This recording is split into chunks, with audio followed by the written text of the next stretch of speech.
Hello and welcome to Kev Likes Movies. My name is Kev and I just couldn't help myself. I'm sure I don't need to tell you what product placement is, right? You know, you're watching a movie or a TV show and you see familiar brands carefully placed throughout the set. Sometimes it's in the background of a scene, or sometimes it's a product that the characters are using in some way. It's pretty common practice at this point, and there are actually a lot of different reasons why product placement happens. It helps to fill out the world and make it feel a little bit more like our own, thereby immersing us into the experience. It also helps endear us to the characters if they drink the same type of soda that we like. And I'm just kidding, it's for money. Advertising is a big part of how movies get their funding in the first place. The production company and the advertisers get into an agreement that the movie will show off the product in one way or another, and in exchange, the advertiser helps fund the movie. But if you're an advertiser and you have enough money, what's to stop you from making your own movie and cutting out the middleman? Then you get to be the sole advertiser and all of the attention is on your product. Well, allow me to introduce you to Add to Heart. Jessica? Oh, I'm gonna need a minute. Add to Heart is a 2023 Christmas movie produced and distributed by Walmart. You see, it's like add to cart, but it's add to heart. And the word add is the little ad button you'd see on walmart.com. And I use terms like movie and distributed very loosely because it's not really a movie and it was distributed in a very bizarre way. You see, if you wanted to watch whatever this is, the only way you can do so is in a 23-part series that was uploaded to YouTube, TikTok, and in a Roku zone on Roku devices. That's how I found it, by the way. It showed up on my Roku home screen one day, and I have not been able to stop thinking about it since. Now, you might be thinking, wait, did you say 23 parts? That seems excessive. And you're right, it is.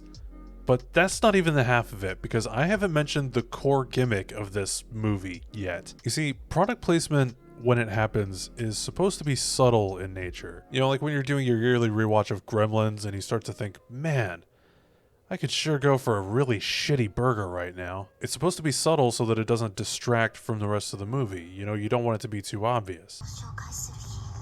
Pizza Hut. Pizza Hut! Pizza Hut! Well, this movie is a bit different because since it's essentially just an ad campaign for Walmart, each of the 23 parts contain a link to a page on walmart.com where you can see all of the products used in that specific scene.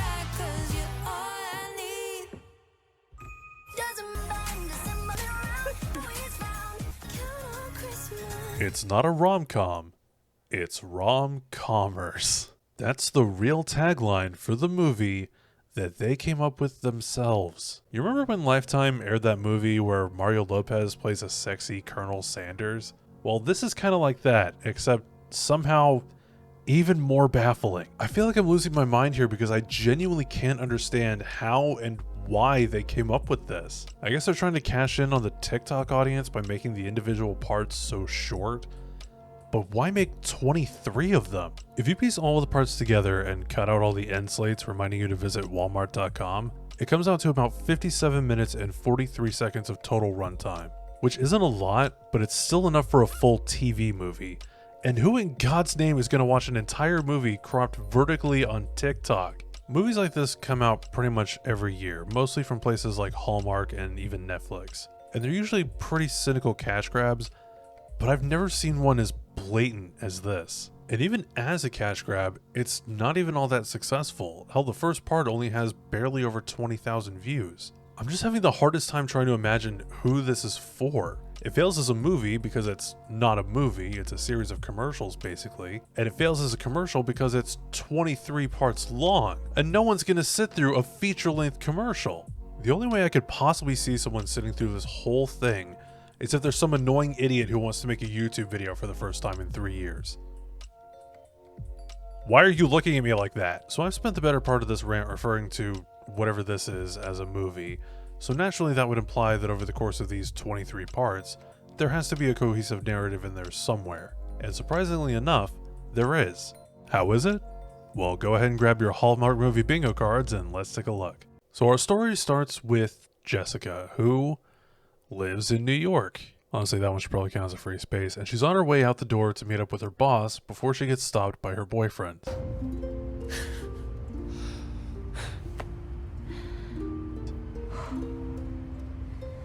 So we put together this big, elaborate proposal, and she's a little put off because they've only been together for like 6 months, which makes him our disposable love interest. Jessica finally sneaks out the door without giving what's-his-face an answer and goes to meet up with her boss, Claudia. Okay. So we have our mood lighting over here. The LED lights are both long-lasting and cost-efficient. And then a subtle pop of color here. And it's here where I begin to notice what exactly sets us apart from most Christmas rom-coms. And that's the fact that there are way more insert shots sprinkled throughout the individual scenes. Oh, aren't these lamps great? Oh, don't mind me, just hired someone to operate this drone for my big proposal. Buy this Bluey doll! It's just really strange because since Walmart is a retailer and doesn't really have a specific product to sell, all they can really do is just show you stuff. And just really hope that you buy that stuff from Walmart. If someone actually is watching the whole series on TikTok, like I assumed they expected people would, what's to stop someone from just closing TikTok and opening Amazon instead? So anyway, Jessica does a good job and her boss lets her off the hook for Christmas. And since things are kinda weird right now with what's-his-name, she decides to head back to her hometown for Christmas. That one should probably also be a free space, and along the way, she decides to bring along her best friend who's way too invested in her love life. Man, we're just blazing through these. So it's a pretty cookie-cutter story at this point. If I hadn't said any names or brought up the Walmart tie-in, you might just think that this was any of the thousands of Christmas rom-coms that already exist. But it's at this point that we're finally introduced to the one thing that sets this movie apart from other stories. You see, Jessica's luggage gets lost along the way. And so naturally, she has to stop off somewhere on her way to her mom's house. And where else could she possibly go but That's right, Walmart. And it's at this Walmart that she runs into Holly.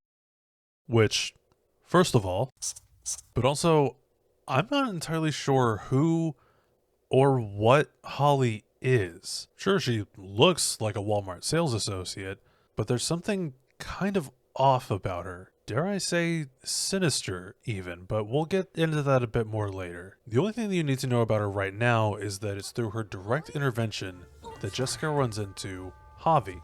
Jess. Javi.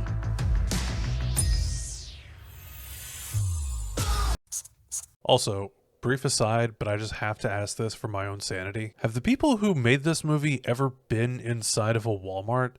Especially around the holidays, because this is the most empty I've seen a Walmart since before they stopped being 24 hours. So this is Javi, Jessica's high school sweetheart. I wonder if they still have feelings for each other. Long story short, Jessica and Javi were high school sweethearts who actually planned to go to New York together, but Javi ended up getting cold feet and he stood her up. But we'll dive into that a bit further later on, because while Jessica's in town, she's recruited to lend a helping hand in the Snowfall Festival, and you'll never guess who she gets paired up with. I've been trying to build something nice for the community, but then my mom went and told everyone that it was going to be breathtaking. I heard. We can do that. We'll take all the breath. So with Jessica's decorating talents and Javi's carpentry skills or something, we get the first of quite a few montages, or as I like to call it, the Product Placement Olympics.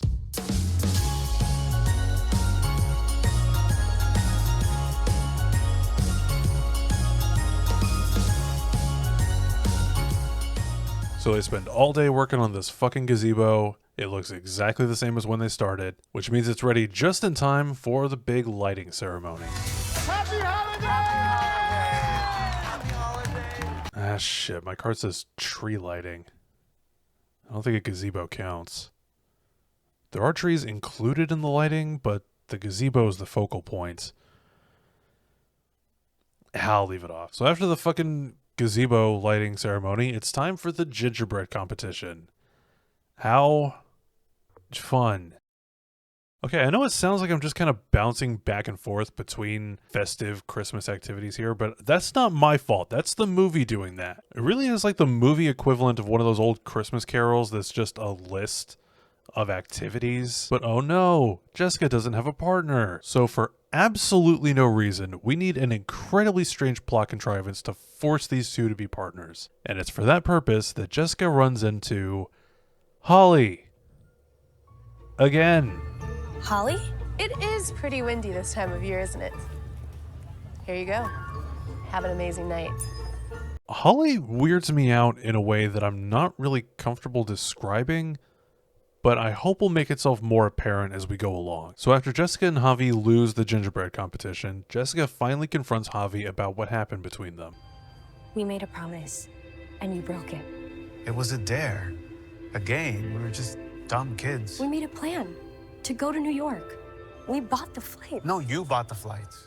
So things are a little tense between them, but then there's also the matter of Jessica's mom. You see, I didn't bring it up before, but Jessica's mom has this whole romance subplot with this guy, David. And David invited her to this Christmas party at Javi's house that apparently the entire fucking town is going to. I don't know why they didn't just have an after party at the Snowfall Festival, but either way, she has to get ready. Which means we get another montage.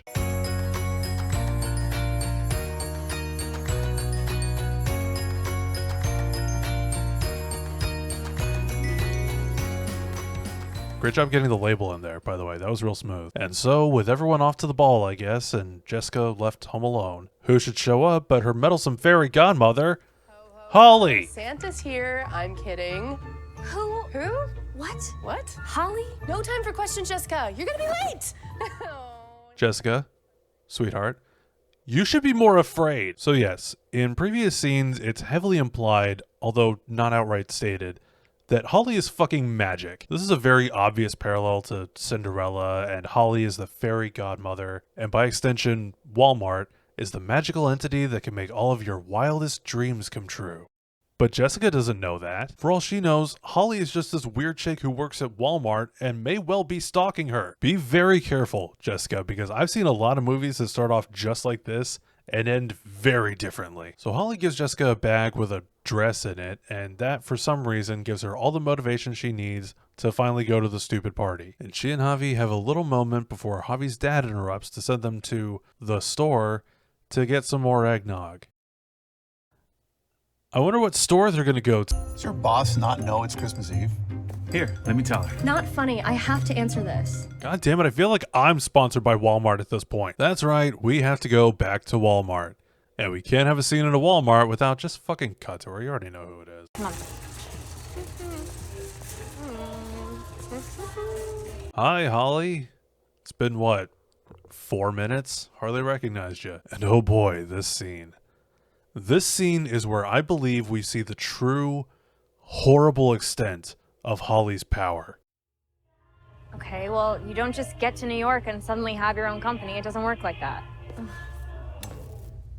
What? What? Seriously? No.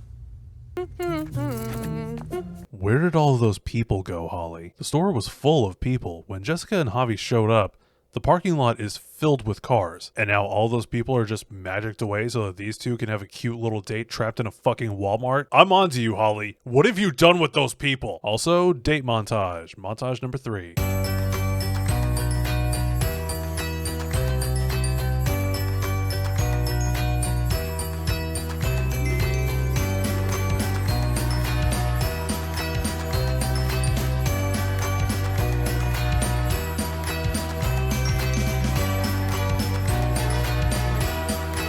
The scene also ends with that cliche thing where they're about to kiss but don't go through with it. I dare us. I dare you to make me dinner. I'm starving. Well, technically the kiss did get interrupted, but it was one of the leads who interrupted it. So does that count as an interrupted kiss? Because it wasn't like another character or a phone call or something that interrupted it. I guess that doesn't count. You know, it's been a little while since we've actually crossed anything off the bingo card. I have to wonder if maybe they front-loaded this movie with tropes for people who are watching this as a drinking game, so that they get drunk enough to actually sit through the whole thing. Eventually, Jess and Javi go their separate ways, and now it's Christmas morning. Javi gets the bright idea to make a gift for Jessica, but before he can give it to her... Merry Christmas, babe. Teddy!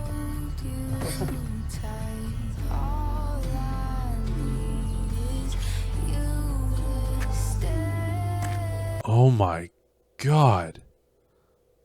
I finally got bingo! That's right, it's What's-His-Face. You remember What's-His-Face, right? I know I sure didn't. I'm not sure Jessica did either, honestly. Outside of maybe one phone call, she doesn't mention him or seemingly even think about him, which makes it not at all surprising that she dumps him immediately. You didn't like the scarf? The guy at the store called it a cash miracle. No, I do like it. It's perfect for someone.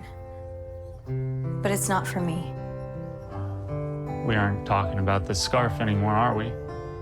I don't know why everyone is always hating on Teddy. She shouldn't have been with him if she wasn't ready to be in a relationship. What the fuck do you mean everyone is hating on Teddy? There are 3 comments on this part. Also, his name was Teddy? Although I will say, dude is a little too okay with Jessica rejecting his proposal on Christmas after flying out on Christmas to spend Christmas with her. So you know the drill. Jessica breaks up with her fancy big city boyfriend and gets back together with Javi. Who could have possibly seen that coming? Except this movie actually flips the trope on its head, because instead of quitting her job and staying in the small town forever, he actually goes to New York with her.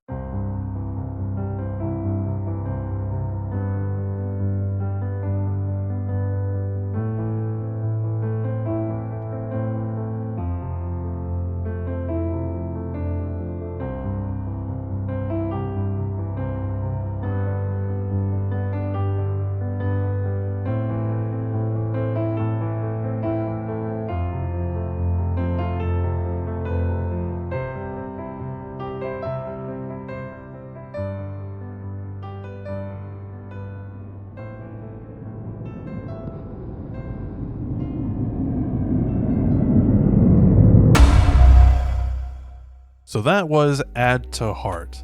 It's completely hollow, it's cynical, and the Walmart tie-in is simply overbearing and pretty gross.